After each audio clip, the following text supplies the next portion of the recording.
تو وہ جو پریشر ڈیولپ ہونا چاہیے وہ بھی نہیں ہو پاتا. تو اس کے لیے میں ایک ٹپ لوگوں کو دیا کرتا ہوں کہ آپ کو پتہ ہے کہ اگر آپ کو بڑے پیشاب کی حاجت صبح 8 بجے ہوتی ہے تو آپ کو چاہیے کہ آپ صبح کا ناشتہ جو ہے بڑا اسٹرانگ کریں, اچھا ناشتہ کریں, تاکہ وہ معدے سے جب آگے جائے تو وہ پریشر ڈیولپ کرے اور آپ کا پخانے کا جو ٹائم ہوتا ہے اس وقت آپ کو پخانا ٹھیک ٹھاک بغیر کسی تگدو کے آپ کو پخانا آ جائے. اب ان 90% لوگوں میں سے ایسے لوگ بھی ہیں, لڑکے لڑکی بھی ہیں, جو صبح کا ناشتہ کرتے ہی نہیں. صبح کا ناشتہ نہ کرنا اپنے ساتھ دشمنی کرنے کے برابر ہے.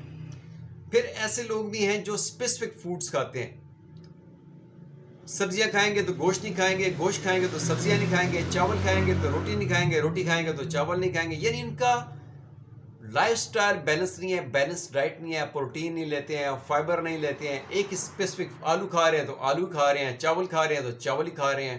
ٹھیک ہے, ان کی جو بیلنس ڈائٹ ہے ان کو نہیں ملتی, جس کی وجہ سے ان کو کانسٹیپیشن ہوتی ہے. اس میں وہ لوگ بھی ہیں جو بزنس مین ہوتے ہیں, بینک میں کام کرتے ہیں, آفس میں کام کرتے ہیں, دکان پہ کام کرتے ہیں, یعنی بیٹھے رہنے والے لوگ ہوتے ہیں, اور اس بیٹھے رہنے کی وجہ سے, اپنی کام کی مصروفیت کی وجہ سے وہ لوگ پخانا پاس کرنے ٹائم کے اوپر جاتے ہی نہیں.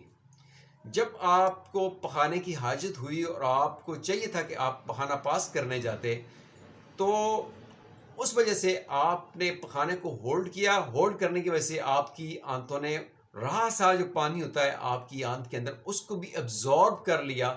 سٹول جو ہے جتنا آپ اس کو لیٹ کریں گے پخانے کو, اور زیادہ سخت ہوتا جائے گا, اور ایٹ دی اینڈ وہ ڈرائی ہو جائے گا بالکل, جس کو پاس کرتے ہوئے آپ کو کافی تگدو کرنی پڑے گی. ٹھیک ہے جی. تو اس کا حل یہی ہے, سب سے پہلے آپ اپنی عادات کو ٹھیک کریں, اپنے لائف سٹائل کو ٹھیک کریں. آپ کی فزیکل ایکٹیویٹی ہونی چاہیے. آپ یہ کھائے اور لیٹ کے, کھائے اور بیٹھ کے, یہ دو چیزیں. آج کل آن لائن ورک کرتے ہیں لوگ, آفس میں بیٹھ کے کام کرتے ہیں, شاپ پہ بیٹھ کے کام کرتے ہیں, تو بیٹھے رہنے سے آپ کی فزیکل ایکٹیویٹی نہ ہونے کی وجہ سے بھی آپ کو کانسٹیپیشن ہو سکتی ہے. تو اس کے لیے آپ اپنے لیے ٹائم نکالیں اور آپ واک لازمی کریں. 30 منٹ, یعنی آپ کو 90 منٹ پر ڈے کے حساب سے واک کرنی چاہیے. 30 منٹ ایک دفعہ کریں, 30 منٹ ایک دفعہ کریں, 30 منٹ ایک دفعہ کریں. کھانے کے بعد آپ کے لیے جو ہے واک, اور دن کے کھانے کے بعد تھوڑا سا آپ کے لیے کیلولا بڑا آپ کے لیے مفید ہوتا ہے. اب ہوتا یہ ہے کہ لوگ کھانا کھاتے ہی بیٹھ جاتے ہیں, کھانا کھاتے ہی لیٹ جاتے ہیں, تو اس کی وجہ سے بھی آپ کو کانسٹیپیشن ہو سکتی ہے, آپ کو جو ہے گرڈ کی شکایت ہو سکتی ہے, ڈکار آ سکتے ہیں, پیٹ آپ کا پھول سکتا ہے. ٹھیک ہے, تو یہ ساری چیزیں آپ کے نامناسب طرز زندگی کی وجہ سے ہیں. اور یہ طرز زندگی جب آپ کا معمول بن جاتا ہے تو وہ چیز آپ کی جو ہے کرونک ہو جاتی ہے کنڈیشن, اور اس کرونک کنڈیشن کی وجہ سے, متواتر دائمی قبض کی وجہ سے آپ کو جو آگے رستہ ہموار ہوتا ہے آپ کا IBS کا, آپ کے بواسیر کا, فشر کا. یہ 3 بیماریاں ایسی ہیں جو آگے آپ کو لاحق ہو سکتی ہیں. اور اس میں بھی اگر آپ بے احتیاطی کرتے ہیں, آپ فشر کو کنٹرول نہیں کرتے, IBS کو کنٹرول نہیں کرتے آپ, ٹھیک ہے جی, آپ پائل کو آپ کنٹرول نہیں کرتے, آپ اپنا لائف سٹائل ٹھیک نہیں کرتے, تو پھر آگے جا کے بڑی آنکھ کی جو کرونک ڈیزیزز ہیں, خدا نخواستہ کینسر, ٹیومر, اس طرح کے مسئلے بھی بن سکتے ہیں.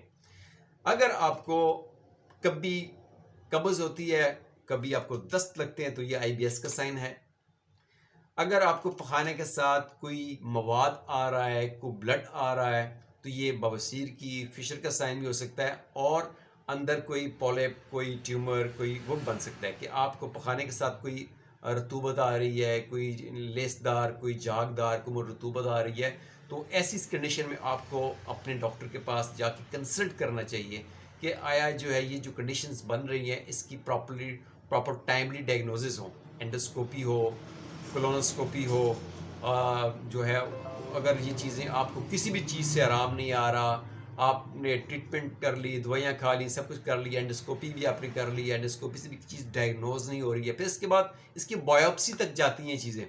تو یہ ایک مائنر ایشو سے لے کے میجر اور کرونک ایشو تک اس کی جو ڈائگنوزز ہیں, اس کی کازز جو ہیں, اس کی سائن اور سمٹم الگ الگ ہے. جب ہمارے پاس مریض آتا ہے تو اس کے سائن, سمٹم, کیفیت, احساسات, جذبات, یہ ساری جو اس کا لائف سٹائل ہسٹری، اس کی فیملی ہسٹری، ہمارے لیے یہ طے کرنا آسان ہو جاتا ہے کہ اس کو یہ کیا پاسبل کاز ہو سکتی ہے۔ تو قبض کو آپ ہلکا مت لیں، قبض کو آپ نے ٹھیک کرنا ہے تو آپ نے بیلنس ڈائٹ لینی ہے، فزیکل ایکٹیویٹیز کو بڑھانا ہے آپ نے، ٹھیک ہے جی۔ اسی کے ساتھ اپنے پخانے کو ہولڈ نہیں کرنا، روکنا نہیں ہے آپ نے، کھانے کا ٹائم، سونے کا ٹائم آپ نے مختص کرنا ہے، اور جب آپ کھانا کھائیں تو آپ فوکس کر کے کھائیں، کوئی موبائل، کوئی ٹی وی، کوئی ایکسٹرا ایکٹیویٹیز آپ کی نہیں ہونی چاہیے۔ جب آپ کھانا کھا رہے ہوں آپ کا پورا فوکس آپ کے اوپر، کھانے کے اوپر ہونا چاہیے، ٹھیک ہے جی۔ بہت زیادہ ریفائنڈ فوڈس، بہت زیادہ یہ برگر، پیزے، بریانیاں، یہ بالکل ریفائنڈ پروڈکٹس، یہ آپ کے لیے جو ہے اس میں فائبر انٹیک نہیں ہے، تو آپ کے لیے قبض ہو سکتی ہے، قبض کے باعث بن سکتے ہیں۔ تو اس لیے ایسی چیزوں کو چھوڑیں، آپ براؤن آٹا یوز کریں، فائبر لیں، اسپغول کا چھلکا استعمال کریں، پانی کی آپ جو ہے وافر مقدار پی سکتے ہیں۔ اگر آپ کو کوئی گردوں کی کرونک انفیکشن نہیں ہے، کوئی آپ کو لیور کی کوئی کرونک انفیکشن نہیں ہے، کوئی ایسی میجر کرونک انفیکشن نہیں ہے، دل کا کوئی عارضہ نہیں ہے، تو آپ پانی وافر مقدار میں پی سکتے ہیں، کیونکہ پانی جو ہوتا ہے کچھ ایسی ہیلتھ کنڈیشنز ہوتی ہیں، کرونک ہیلتھ کنڈیشنز ہوتی ہیں جس میں زیادہ پانی پینا اچھا بھی نہیں ہوتا، تو آپ کو ڈاکٹر آپ کی ہسٹری، علامات، کیفیات کے مطابق جو ہے پھر آپ کو ریکمینڈ کرے گا کہ کون سی چیزیں آپ کے لیے بہتر ہیں۔ تو میرا آپ کو یہی کہنا ہے کہ اپنی ڈائٹ کو بہتر کریں، اپنے ایٹنگ سلیپنگ ٹائمنگز کو بہتر کریں، فزیکل ایکٹیویٹی آپ کی ضرور ہونا چاہیے۔ مجھے قبض کی شکایت ہوئی تھوڑی، تو میں نے پیدل چلنا شروع کر دیا۔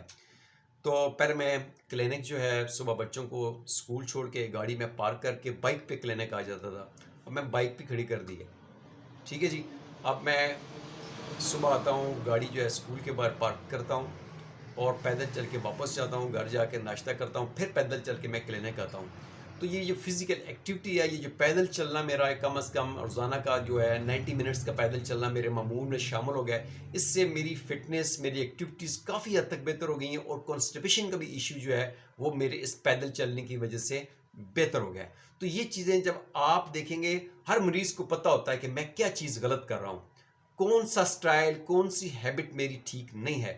اپنی ہیبٹس کو، لائف سٹائل کو بہتر کریں، آپ بہت زیادہ بڑی بڑی کمپلیکیشن سے بچ جائیں گے، اور آپ ایک اچھی اور صحت مند زندگی گزارنے کے قابل ہوں گے انشاءاللہ۔ پھر آپ سے بات ہوگی، تھینک یو، اللہ حافظ۔